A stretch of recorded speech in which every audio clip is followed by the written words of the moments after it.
আচ্ছা, এইটা হচ্ছে 3D গ্লাস, তাই তো? তো এটা হচ্ছে পোলারয়েড রয়েছে, সেটা আমরা কি করে চেক করব? আচ্ছা, এটা এখন কি দেখা যাচ্ছে? ডার্ক দেখা যাচ্ছে তো স্ক্রিনটা? এবার যেই আমি ঘুরিয়ে দিচ্ছি, স্ক্রিনটা কি হচ্ছে? ফেস দেখাচ্ছে। ঘুরিয়ে দিলে আবার ডার্ক। এটা কেন হচ্ছে? এটা যেহেতু পোলারাইজড গ্লাস, সেই জন্য।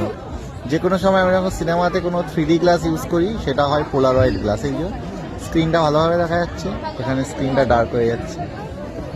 আচ্ছা, এই যে আমার বাড়িতেও একটা পোলারয়েড সানগ্লাস রয়েছে, তো সেইটাতে ওই একই ঘটনাটা দেখা যাবে।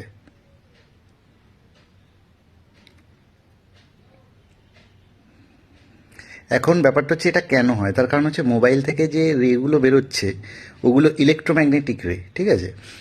তো ইলেকট্রোম্যাগনেটিক রেতেই এই জিনিসটা দেখা যায়, ইএমওএফ যেটাকে বলে, তার মধ্যেই এই প্রপার্টিটা দেখা যায় আর কি।